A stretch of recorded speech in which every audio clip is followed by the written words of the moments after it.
அனைவருக்கும் இனிய மாலை வணக்கம். இந்த அருமையான வேளையில்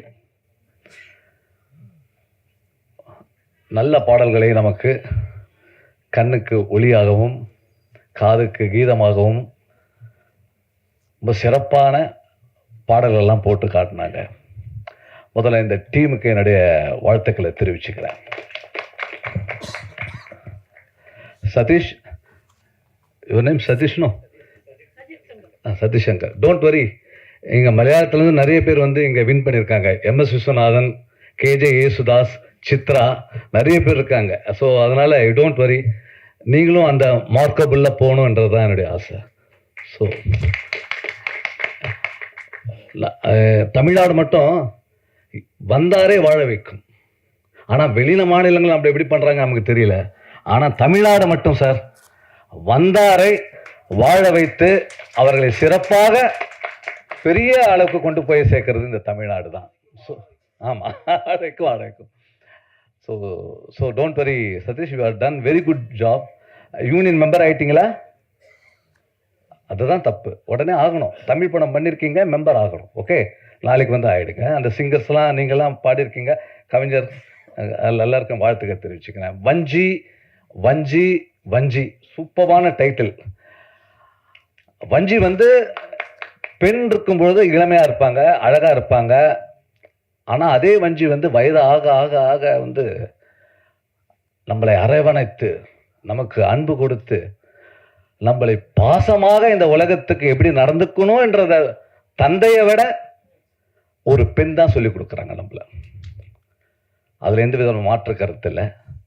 அந்த வஞ்சின்ற டைட்டில் வந்து ரொம்ப அழகாக அவங்க செலக்ட் பண்ணியிருக்காங்க. ஸோ அந்த அந்த கான்செப்டுக்கு என்னுடைய நன்றியை தெரிவிச்சுக்கிறேன். எப்படி ஒரு வஞ்சி என்பது எப்படி காதலியாக இருப்பா ஒரு காலகட்டத்தில், அதுக்கப்புறம் வந்து ஒரு காலகட்டத்தில் அக்காவாக மாறிடுவாங்க, ஒரு காலகட்டத்தில் வந்து மனைவியாக இருப்பாங்க, ஒரு காலகட்டத்தில் மகளாக ஆயிடுவாங்க, ஒரு காலகட்டத்தில் பாட்டி ஆயிடுவாங்க, அப்புறம் மூப்பாட்டியாகவும் ஆயிடுவாங்க. ஸோ பெண் இல்லாமல் எந்த மனிதனும் பிறப்பதே இல்லை. ஸோ இந்த பெண் என்ப ஒரு அழகான ஒரு படைப்பை நமக்கு கடவுள் கொடுத்திருக்கார். அதுக்கு நம்ம நன்றி சொல்லணும். அந்த ஒரு பெண் என்பது வந்து சாதாரண ஒரு வார்த்தை, ஆனால் வஞ்சி என்பதை வந்து ஒரு இலக்கணத்தோட செஞ்சு வச்சிருக்காங்க. அதுக்கு வாழ்த்துக்கள் தெரிவிச்சுக்கிறேன். அதுவும் இல்லாமல் பெண்களுக்கு போன ஆட்சியில் எந்த பாதுகாப்பும் இல்லாமல் எந்த விதமான ஒரு நிறைய நம்ம நியூஸில் படிச்சிருப்போம், பலாத்காரம், நிறைய பெண்கள் சீரழிவு, இந்த மாதிரி நிறைய பிரச்சனைகள் போன காலகட்டத்தில் போன ஆட்சியில் நடந்துச்சு. ஆனால் இப்போ நம்மளுடைய முதல்வர் பெண்களுக்கென்றே பெண்களுக்காகவே தன் ஆட்சியை நடத்துவார் என்பதை சொல்லியிருக்கார். முதல்ல நம்மளுடைய சீஃப் மினிஸ்டருக்கு ஒரு விஜய் அவர்களுக்கு வாழ்த்துக்களை தெரிவிச்சுப்போம். நம்ம சினிமா ஃபீல்ட்லேருந்து போனவர் தான் அவர். அதில் வந்து அவர் வந்து ஃபஸ்ட்டு என்ன பண்ணியிருக்காருன்னா, அந்த பெண்களுக்காக வந்து பேட்ரோல் வேனை கொடுத்துருக்காங்க ஒரு 10-15 டேஸ் முன்னாடி. அது ரொம்ப எக்ஸைட்டான ஒரு விஷயம், ரொம்ப எக்ஸைட்டான விஷயம். ஏன்னா பெண்கள் வந்து ஆண்கள் தான் வந்து பாதுகாக்கணும் கிடையாது, பெண்கள் வந்து பாதுகாக்கலாம் என்பது அவங்களுக்கும் வேன், அவங்களுக்கும் சீருடை, அவங்களுக்கும் ஒரு நல்ல திட்டங்களை செய்து இந்த ஆட்சி செய்திருக்கிறது. அதுக்கு நம்ம முதல்வர் அவர்களுக்கு நன்றியை தெரிவிச்சுப்போம். இந்த வஞ்சி கண்டிப்பா, இந்த வஞ்சிலாம் வந்து இந்த மாதிரி படம் டைட்டிலே வந்து அவருக்கு ரொம்ப பிடிக்கும். ஏன்னா வந்து ஒரு ஆண் தாயாக இருந்து நம்மளை வந்து காப்பாற்றி கொண்டிருக்கும் இந்த கவர்மெண்ட் நிலைத்து சிறப்போடு இருக்க வேண்டும் என்பதை தெரிவித்துக் கொள்கிறேன். பாரதி ராஜா, பாக்கியராஜ், அது பெயர் இல்லை, அது வரலாறு. அந்த ரெண்டு பேரையும் இந்த திரையுலகத்தில் நீ பல தமிழ் எத்தனை இயக்குனர் வந்தாலும் சரி, அவங்கள மறக்க முடியாது, மறக்கவும் கூடாது. ஆனால் பாரதி ராஜா அப்படிங்கிற ஒரு இயக்குனர் வெற்றி அடையவில்லை என்றால் இங்கே நிறைய கிராமத்திலேருந்து திறமை உள்ள இளைஞர்கள்லாம் சினிமாவுக்கு வந்திருக்கவே முடியாது. நிறைய பேர், பாக்கியராஜ், சேரன், லிங்குசாமி, விக்ரமன், ஆர்கே செல்வமணி, சங்கர் பச்சன், நிறைய இயக்குநர்கள். அவன் பாக்கியராஜோட படங்கள்லாம் பார்க்கும்போது தான் அது ஒரு யதார்த்தமானது வரும்போது தான் ஓகே நம்மளும் இந்த மாதிரி படம் பண்ணி ஜெயிச்சிடலாம் ஒரு நம்பிக்கையில் வந்துச்சு. அதாவது இது 2 பேருடைய இழப்பு பெரிய இழப்பு. நம்ம தமிழக அரசு, தமிழக முதல்வர் விஜய் அவர்களிடம் ஒரு வேண்டுகோள் தான். நிறைய கோரிக்கைகள் வைப்பாங்க. ஒரு சினிமாக்காரனா எங்களோட கோரிக்கைகள், இயக்குனர் அப்படின்னாலே இயக்குனர் இமயம் தான். எல்லாருக்கும் இயக்குனர் பாரதிராஜ் தான் ஞாபகத்துக்கு வரும். அதே மாதிரி திரைக்கதை அப்படின்னாலே பாக்யராஜ் தான் ஞாபகத்துக்கு வரும். காலங்காலமாக அது பதிந்து போன ஒன்று.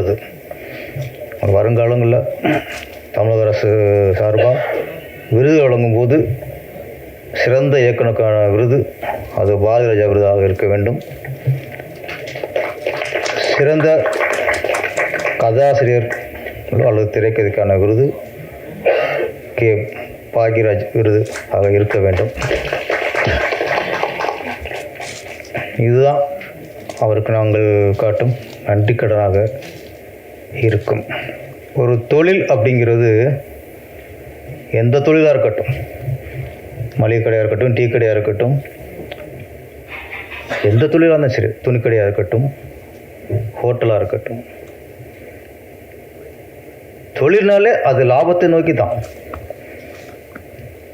வியாபாரத்தை நோக்கி தான். அதுதான் தொழில்ங்கிறது. சினிமாங்கிறது தொழில் தான்.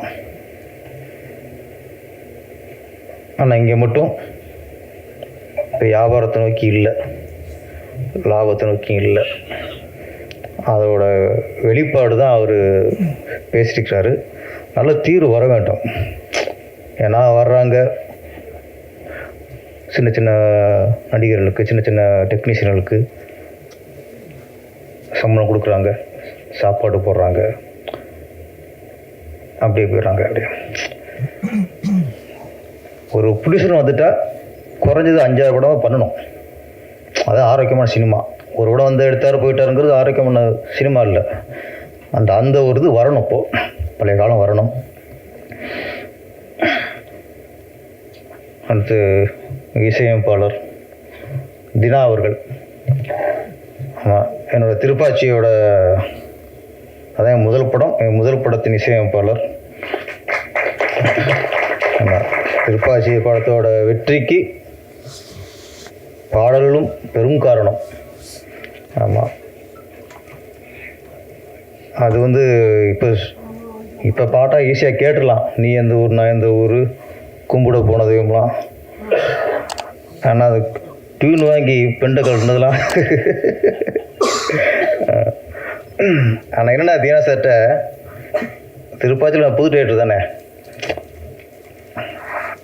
புது டேரக்டர் தான் அப்படின்னு ஒரு அலட்சியப்படுத்தாமல் ஒரு பெரிய இயக்குனருக்கு, ஒரு சாதிச்ச இயக்குனருக்கு என்ன மதிப்பு கொடுத்து ஒரு இசையமைப்பாளர் டியூன் போட்டு கொடுப்பாங்களோ அந்த மாதிரி எனக்கு போட்டு கொடுத்தார்.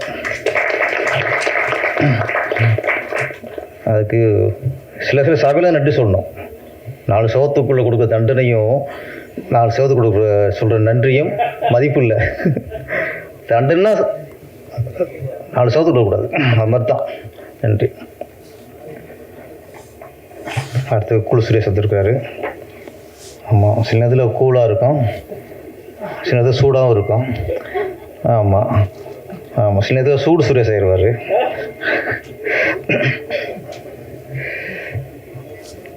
இந்த படத்தின் முதல்ல தயாரிப்பாளருக்கு நன்றி சொல்லணும், விமலா ராஜநாயகம். ஏன்னா முதல்ல வாழ்த்து அப்படிங்கிறத விட முதல்ல நன்றி சொல்லணும் இந்த சின்ன சின்ன தயாரிப்பாளர்கள்லாம்.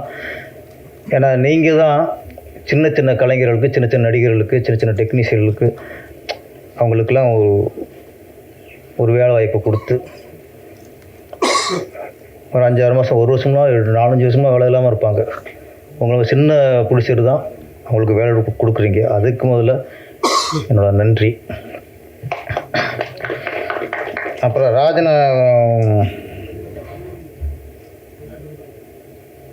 நிறைய இப்போ இயக்குனராக இருக்கட்டும், மியூசிக் டைரக்டரு எல்லாருமே கேரளா அந்த பாடல், இங்கே வந்துட்டு இந்த பாடல் தான்.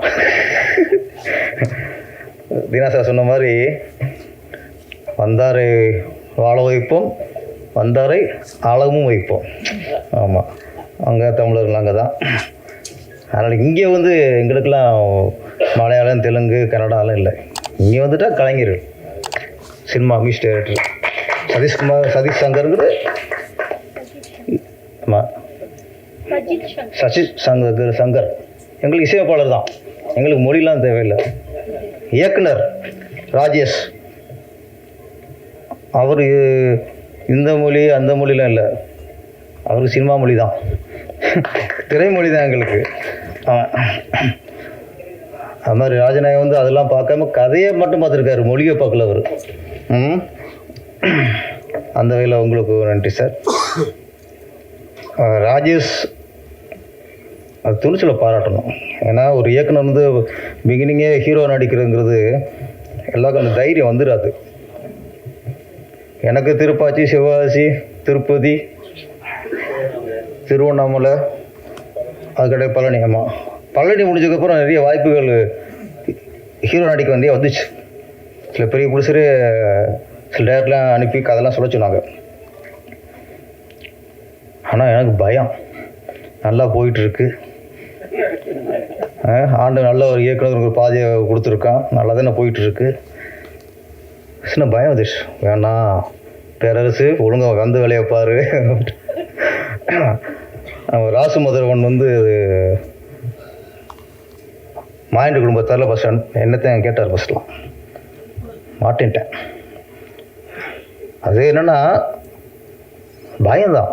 நம்மளாம் அதுக்கு சரிப்பட்டு வருவோமா, நமக்கு இது தகுதி இருக்கா, நம்ம ஊர்லேருந்து டைரக்டராக இருந்தால் கிளம்பி வந்தோம், இப்படிலாம் நினச்சோம். பயம்தான். ஆனால் ராஜேஷை பொறுத்த வரைக்கும் அந்த பயம் இல்லை. முதல்ல துணிச்சல். அந்த துணிச்சல் எங்கே வரும்னா கதை மேலே உள்ள கான்ஃபிடென்ட், தன் கதைகள் மேலே உள்ள நம்பிக்கை. அப்போ இந்த கதையில் யார் நடித்தாலும் ஹிட் ஆகும்போது அதையும் நாமளும் நடிக்கக்கூடாது, அந்த முடிவு தான். ஆனால் படம்லாம் பார்க்கும்போது ஹீரோ ஓகே சார், நீங்கள் நம்ம சரியில்லை, நீங்கள் கரெக்டாக இருக்கீங்க, என்ன ஹீரோனுக்கு ஹைட்டாக இருக்கு, அவ்வளோதான். அது பிரச்சனை இல்லைங்க, ஹைட்லாம் பிரச்சனையே இல்லை. என்ன அந்த கொஞ்சம் டூட்டில் கொஞ்சம் லவ் சீனில் கொஞ்சம் அச்சம் தெரியுது, கொஞ்சம் நெருங்க பயப்படுறாரு. ஒரு ஹிட்டு வந்துச்சுன்னா போதும், அப்புறம் கிட்ட போயிடலாம், அது வரைக்கும் எட்டதான் இருக்கணும். ஆமாம், அந்த தயக்கத்தை கொஞ்சம் தூக்கி போட்டுருங்க. படத்தோட கண்டென்ட்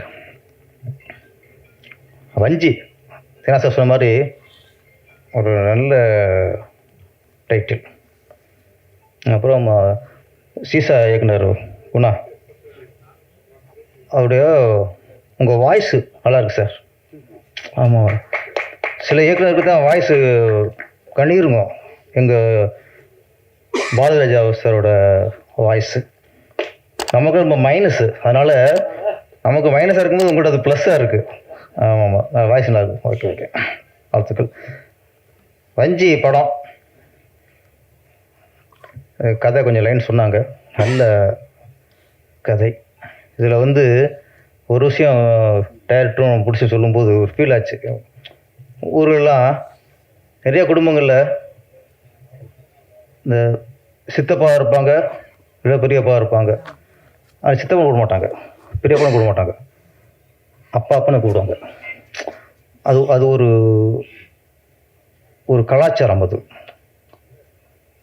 அது ஒரு பாச பிணைப்பு. அது சித்தப்பாவையும் அப்பா ஸ்தானத்திலே வச்சுருப்பாங்க, பெரியப்பாவையும் அப்பா ஸ்தானத்தில் வச்சுருப்பாங்க. இப்போ எங்கள் இதில் இப்போ எங்கள் குடும்பத்தில் அப்படித்தானே பல வருஷமாக சித்தப்பா அப்பாவும் கூப்பிட்றது.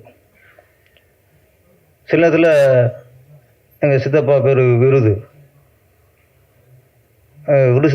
விருதப்பான்றது தெரியும், எந்த அப்பான்னு தெரியல, விருதப்பா.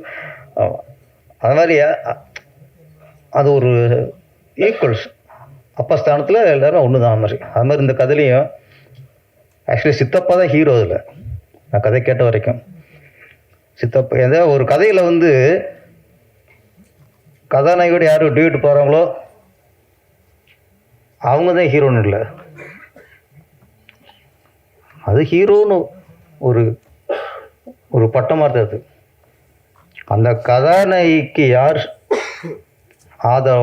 ஆறுதலாக சப்போர்ட்டாக அவங்க வாழ்க்கையை நிர்ணயிக்கிறாங்க, அவங்க தான் ஹீரோ. அதுக்காக இந்த படத்தில் சித்தப்பா ஹீரோ. அந்த சித்தப்பா தான் நம்ம ராஜநாயகம் அவர்கள் நல்லா நடிச்சிருக்காங்க. இந்த படத்தோட கதாநாயகி தான், அவங்களும் ஹீரோயின்ஸ் ஒரு ரெண்டு ஸ்டோரி மாதிரி தான். அது வீர பெண்மணி. பெண்ணுங்கிறது தைரியமாக இருக்கணும் அப்படிங்கிறத சொல்கிறாங்க. நம்ம பொண்ணாக பிறந்தோன்னே, ஒரு பொண்ணு குழந்தை பிறந்தோடனே, இப்போ ஒரு அம்மா மாதமாக இருக்காங்க, பிரசவம் ஆயிடுச்சு, கேட்பாங்க என்ன குழந்தைன்ட்டு. ஆண் குழந்தை வச்சுங்களேன், என்ன சொல்லுவாங்க? ஆம்பளை பிள்ளைன்றாங்க, ஆம்பளை பிள்ளை பிறந்துருன்றாங்க. பெண் குழந்தை பிறந்தா பெண் குழந்தை பிறந்த சொல்ல மாட்டாங்க, மகாலட்சுமி சொல்லுவாங்க. அதான் உண்மை. ஆம்பளை பிள்ளை தான், பொம்பளை பிள்ளை தான் மகாலட்சுமி. சில நேரங்களில் அதான் வீரலட்சுமி. பிறக்கும்போது மகாலட்சுமி பிறக்கணும், ஆனால் வளரும்போது வீரலட்சுமியாக வளரணும். பெண்களை அப்படி வளர்க்கணும். இந்த படத்தில் அப்படித்தான் மகாலட்சுமியாக பிறந்த ஒரு பொண்ணு கிளைமாக்ஸில் வீரலட்சுமியாக மாறிடுச்சு. கரெக்டாக டைரக்டர் சார்? இந்த காலகட்டத்தில் நிறைய அப்பாலாம் இருப்பிய. ஒரு உண்மை நான் சொல்கிறேன், யாருமே ஆம்பளை பிள்ளை பற்றதுக்காக பெருமைப்படாதீங்க. கல்யாணம் அதுக்கப்புறம் தெரிஞ்சுக்குவோம். அவனுக்கு பெண் பிள்ளையை பற்றிட்டா பெருமைப்பட்டுங்க. பொம்பளை பிள்ளை தான் அவனை கவனிக்கும். இது வந்து பெருமைக்கெல்லாம் சொல்லிக்கலாம், ஆம்பளை பிள்ளைன்ட்டு. நமக்கு ஒன்றுன்னா பொம்பளை பிள்ளை ஃபஸ்ட்டு நிற்கும். ஆம்பளை பிள்ளை பொண்டாட்டி கேட்பான் போகணுமா வேண்டாமான்ட்டு. பொம்பளை பிள்ளை புருஷனும் கேட்க மாட்டாது, கிளம்பி வந்துடும் எங்கள் அப்பாவுக்கு உடம்பு சரியில்லையான்ட்டு. கரெக்டு தானே? அப்புறம் ஒரு அப்பா வந்து இப்போலாம் நிறைய இப்போல்லாம் கூழ் குடும்பம் இல்லையே, இப்படியா இருந்தாலும் அப்பா அம்மா தனியாக விட்டுறாங்க. ஆம்பளை பிள்ளை ஒரு கொம்பு தண்ணி கொடுத்துட்டு போயிடுறா, பொம்பளை பிள்ளை கட்டி கொடுத்துட்றாங்க. ஒரு அப்பாவோ அம்மாவோ பொண்ணு வீட்டுக்கு போய் ஒரு மாதம் வந்துடுவாங்க சார், உரிமையாக இருப்பாங்க. பையன் வீட்டில் 3 நாள் இருக்க முடியாது. பையன் வீட்டில் இருந்துட்டு மத்தியானம் ஒரு 1:30 மணி ஆச்சு, மருமகள்கிட்ட நம்ம சாப்பிட்லாமா கேட்க முடியாது. பசிக்குது சாப்பிட கேட்க முடியாது. எப்போ போடுதோ அப்போ தான். இந்த பையன் வீட்டுக்கு 11 மணிக்கு டீ சாப்பிடணும்னு தோணும், கேட்க தயங்கும் மருமகிட்ட. ஆனால் மக வீட்டில் போனால் அத்தா டீ போடுதாத்தா சொல்கிறோமா. 1 மணி பசிக்க ஆரம்பிச்சாம்மா பசிக்குதுத்தா சாப்பிட்லாமா. எங்கே உரிமையாக சாப்பாடு கேட்குறதோ டீ கேட்குறதோ சுடுதண்ணி கேட்குறதோ மகள்கிட்ட தான் முடியும், மக வீட்டில் முடியாது. அதனால் பொண்ணை பற்றவன் தான் பாக்கியசாலி, ஆம்பளை வீட்டில் பற்றவன் பாக்கிசாலி. அவனுக்கு பாக்கி இருக்குது, பாவம்லாம் பாக்கி இருக்குது. அதனால் அந்த அந்த மேட்டர் சொல்கிறதா சார் இந்த வஞ்சி. இன்னொரு விஷயம், ரொம்ப நாளாக எனக்கு உள்ள விஷயம், அரசியல் ரீதியாகவே வச்சுங்களேன். ஏன்னா பெரிய விஷயம் சொன்னா தான் அவங்களுக்கு கொஞ்சம் புரியும். டாக்டர் கலைஞர் அவர்கள் அரசியல் குடும்பத்திலேயே அவர் குடும்பம் தான் பெரிய குடும்பம். அவரோட கைது செய்ய போகிறார். அப்போ ஆளுங்கட்சியாக இருக்கவங்க ஜெயலலிதா மேடம் வீட்டுக்குள்ளே பூந்து கைது பண்ணுறாங்க. கைது பண்ணி அதிகாலையில் பார்த்தா அங்கே சென்ட்ரல் ஸ்டேஷனுக்கு அவர் வாசலில் அவர் உட்காந்துருக்கார். பெரிய அரசியல்வாதி, பலமுறை முதலமைச்சராக இருந்தவர், பெரிய குடும்பம். ஒரு பக்கம் அஞ்சா நெஞ்சன்னு சொல்கிறாங்க, ஒரு பக்கம் தளபதினு ஒருத்தர் சொல்கிறாங்க. அப்புறம் ஒருத்தர் ஹீரோ ஆக்கியிருக்காரு. அவ்வளோ பேர் இருக்காங்க, அத்தனை ஆம்பளைகள், பெரிய குடும்பம். அவர் கைது பண்ணி சென்ட்ரல் வாசல் இருக்கும்போது அவர் கூட இருந்தது அவர் பொண்ணு தான் சார், கனிமொழி அவர்கள், வீரப்பொண்ணு சார். நான் அந்த சில பார்க்கும்போது இன்றைக்கும் கனிமொழி அவர் மேலே எனக்கு மரியாதை வரும். உங்கள் அப்பா கைது பண்ணும்போது எந்த ஆம்பளை பிள்ளையும் கூட இல்லை சார், பொம்பளை பிள்ளை கூட இருந்துச்சு. அந்த கனிமொழிக்காக கைது இருக்கும் முதல்ல. ஏன்னா அது வீரப்பன். அப்போ அப்பனுக்கு ஒன்று அப்படிங்கும்போது பொம்பளை பிள்ளை வந்து கூட உட்காந்துருக்கு, ஆம்பளை பிள்ளை யாரும் காணும்ல. அதனால் நீங்கள் யாராவது பொம்பளை பிள்ளை பார்த்துருந்தா பெருமையாக போய் தூங்கியிருக்க இன்னைக்கு. என்ன ஒரு நாளைக்கு நம்மளுக்கு ஒன்றா அது வந்து நிற்கிங்க. அந்த பெருமை சொல்கிறதான் இந்த வஞ்சி. இந்த வஞ்சிக்கு இது என்ன ஆகுதுன்னா, இதில் பெத்தப்பா மற்றப்பான்னு இல்லை, அதுக்கு வந்து யார் வாழ்க்கைக்கு பாதுகாப்பாக வாழ்க்கை மீது அக்கறைப்பட்டாங்களோ அவங்க தான் அதுக்கு அப்பா. பெத்துட்டா மட்டும் அப்பா இல்லை, யார் நம்ம மேலே அக்கறைப்படுறாங்களோ அவங்க தான் அப்பா ஸ்தானம். அதானே சார் கதை? கரெக்டாக கொஞ்சம் புரிஞ்சு வச்சுருக்கேன்னு நினைக்கிறேன். ஒரு நல்ல மேட்ரு ராஜேஷ் அவர் சொல்லியிருக்காங்க. அப்புறம் நான் இப்போ பார்த்துற இன்னொரு அதிசயம், தமிழை கற்றுக்கணும், எனக்கு தமிழ்னா உசுறு, தமிழை பிடிக்கணும்னு சொல்லிட்டு ஒரு தமிழ் பாட்டு எழுதியிருக்காரு அவர் ஒருத்தர், பாடலாசிரியர். நம்ம இங்கே வந்து பாட்டு எழுதணும்னா உனக்கு இலக்கணம் தெரியுமா, யாப்பு தெரியுமா, கோப்பு தெரியுமா, இவ்வளவு இருக்குது, படிச்சிருக்கியா, தமிழ் எம்ஏவா, இவ்வளோ கேள்வி இருக்கு. ஆனால் ஒருத்தர் தமிழ் பிடிச்சிருக்கு, தமிழ் படிக்கலை, தமிழ் பிடிச்சிருக்கிறதுனால ஒருத்தர் பாட்டு எழுதியிருக்கிறாரு. உங்களுக்கு ரொம்ப பிடிச்சிருக்கு. எங்களுக்கு எங்கள் தமிழ் யாராருக்கு பிடிக்குமோ அவங்கள எங்களுக்கு பிடிக்கும். ஏன்னா அது அவர் இல்லை, நீங்கள் என்ன பெண்டுகள் நீ பாட்டு எழுதுறதுக்கு அவர் ஈஸ பாட்டுகள் உட்காந்துருக்காரு பாருங்க. கணேஷ் பாபு, கவிஞர் கணேஷ் பாபுக்கு வாழ்த்துக்கள். ஓகே, அடுத்த படத்தில் நடித்த அனைவருக்கும், அதில் ஒர்க் பண்ண அனைவருக்கும் என்னுடைய வாழ்த்துக்கள். இந்த படம் மிகப்பெரிய வெற்றியடைய வேண்டும்.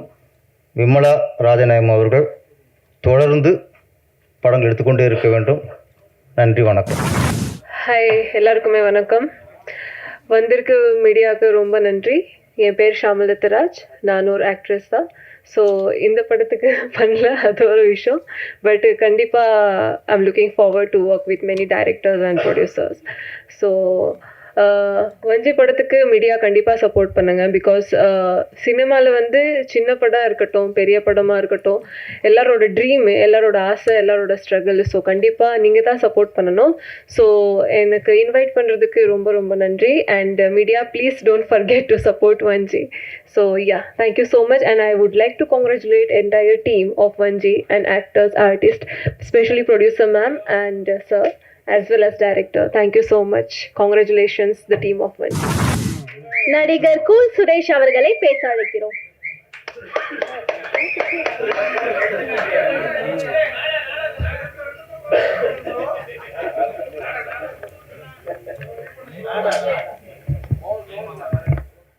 நான் நாடார் இல்லைப்பா, நான் கோனார்.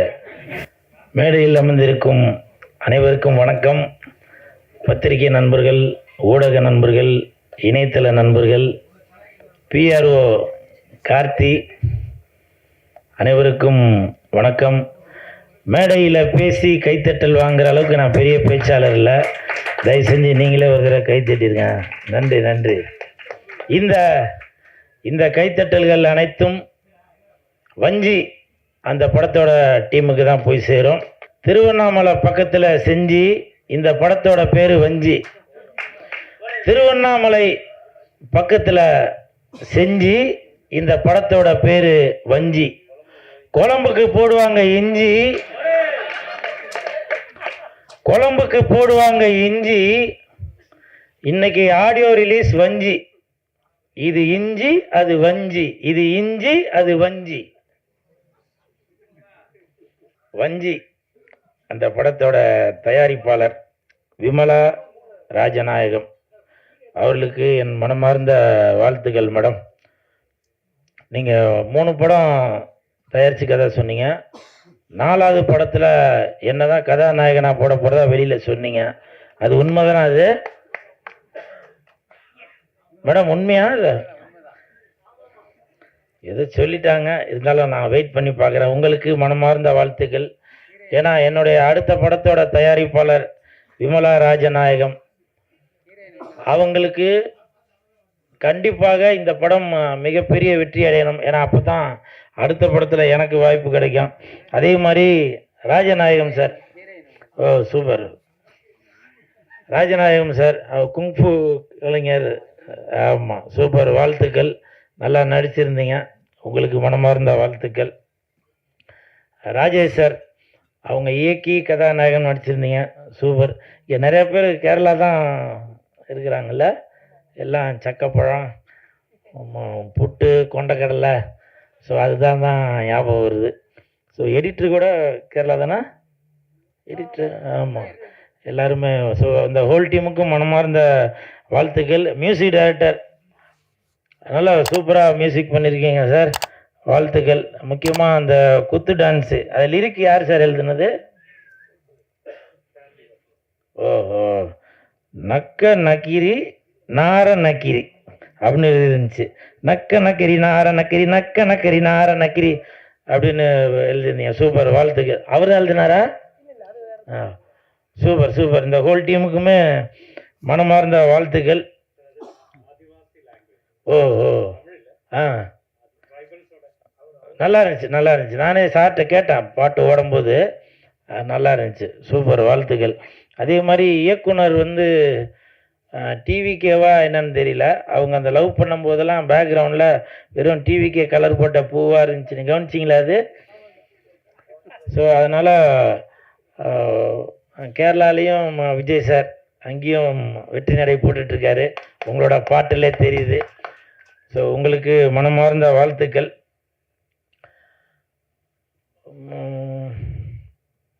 இப்போ சமீபத்தில் பாக்கியராஜ் சார் அவங்க இறந்துட்டாங்க. அவருடைய மறைவுக்கு நான் முருங்கைக்காய் எடுத்துகிட்டு போயிருந்தேன். அது பயங்கர விமர்சனம் ஆச்சு. எனக்கு மனசு கேட்காம பாக்கியராஜ் சாரோட மகன்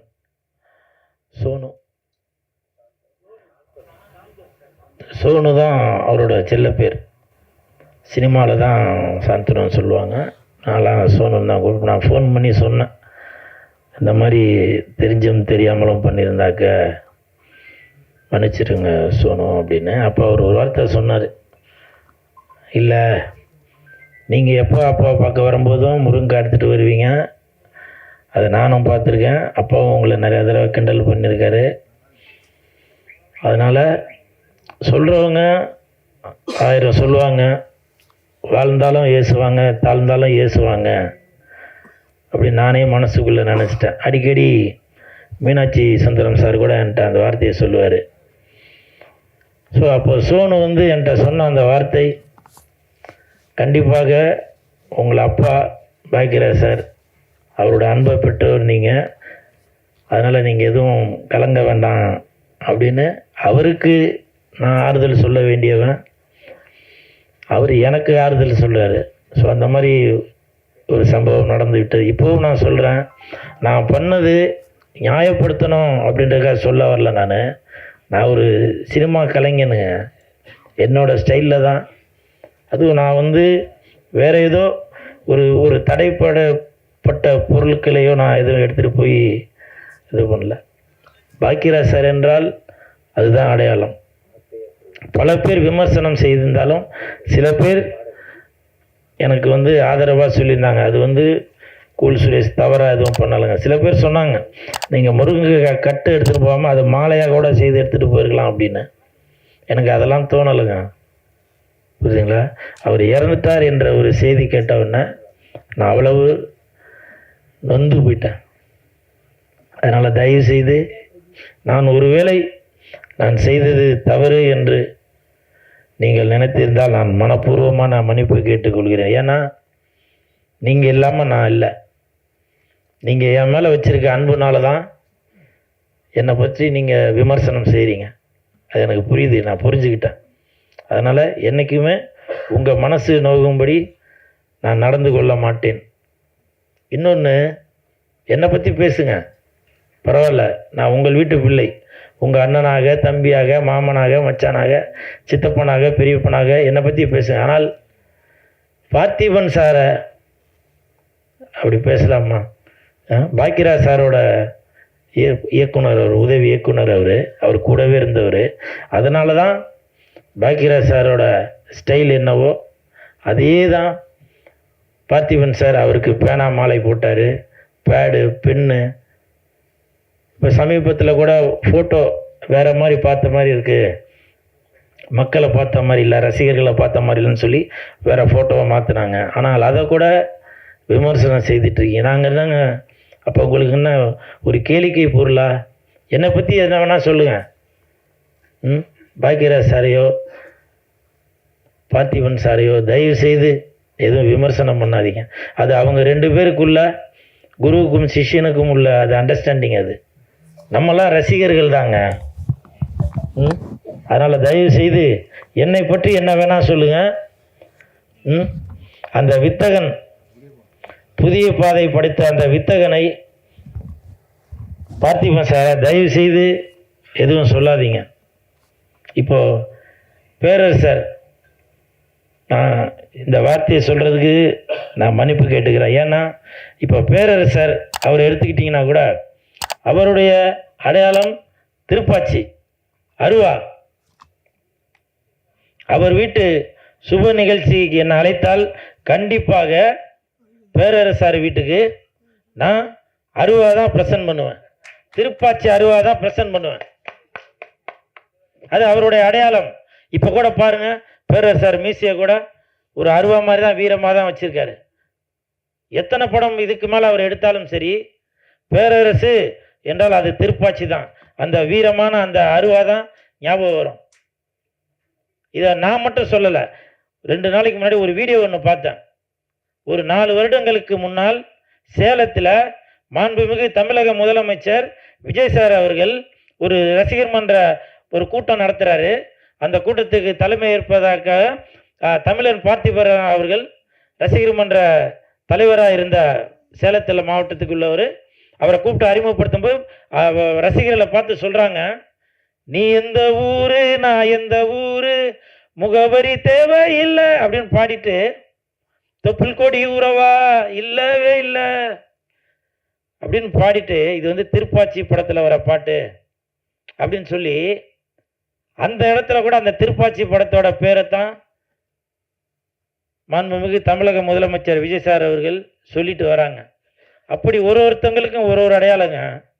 அதனால் தயவு செய்து சினிமாக்காரங்களை எதுவும் தவறாக சித்தரிக்காது. உங்களுக்கு பிடிக்கலையா தள்ளி விட்டுட்டு போயிருங்க. நாங்கள் உங்களை சந்தோஷப்படுத்துறதுக்கு தாங்க இருக்கிறோம். நீங்களே யோசிச்சு பாருங்கள், ஒரு துக்க வீட்டில் போய் நான் போய் பாட்டு பாடிக்கிட்டு வேறு எதனா காமெடி பண்ணிக்கிட்டு எது இருந்தேனா சொல்லுங்கள். எனக்கு தான் தெரியும் அந்த அந்த துக்கமும் வேதனையும் என்னன்றது. என் வீட்டு நிகழ்ச்சிக்கு வரும்போது கூட எல்லாருக்கும் நான் பொக்கே கொடுத்தேன். ஆனால் பாக்கியராஜ் சாருக்கு நான் முருங்கைக்காடு தான் கொடுத்தேன். இதெல்லாம் நான் வந்து உங்களுக்கு ப்ரூஃப் பண்ணணும் அப்படின்றதுக்காக சொல்ல வரல. நான் ஏதாவது தவறாக செய்திருந்தால் நான் மனப்பூர்வமான மன்னிப்பு கேட்டுக்கொள்கிறேன். அது மட்டும் இல்லை, தமிழக முதலமைச்சர் மாண்புமிகு விஜய் சார், நீங்கள் பாக்கியராஜ் சாருக்கு அரசு மரியாதையை கொடுத்தீங்க.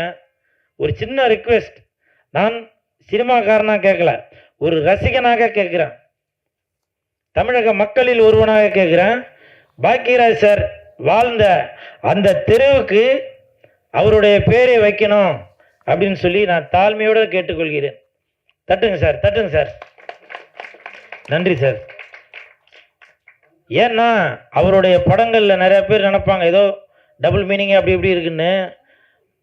படத்தில் நடக்கிறது மட்டும் இல்லைங்க, நிஜ வாழ்க்கையில் நம்ம என்னென்ன செய்து கொண்டு இருக்கிறோமோ, ஒரு குடும்பத்தில் என்னென்ன நடக்குதோ அதை அப்படியே அப்பட்டமாக மக்களுக்கு வெளிக்கொண்டவர் தான் பாக்கியராஜ் சார் அவர்கள். அதனால் இந்த குடும்பங்கள் கொண்டாடும் பாக்கியராஜ் சாரை தமிழகத்திற்கு பெருமை சேர்த்த பாக்கியராஜ் சாரை மாண்புமிகு தமிழக முதலமைச்சர் விஜய் சார் அவர்கள் பாக்கியராஜ் சார் வாழ்ந்த அந்த தெருவுக்கு அவரோட பேர் வைக்கணும்னு ரசிகர்கள் ஒருவனாக நான் தாழ்மையுடன் கேட்டுக்கொள்கிறேன்.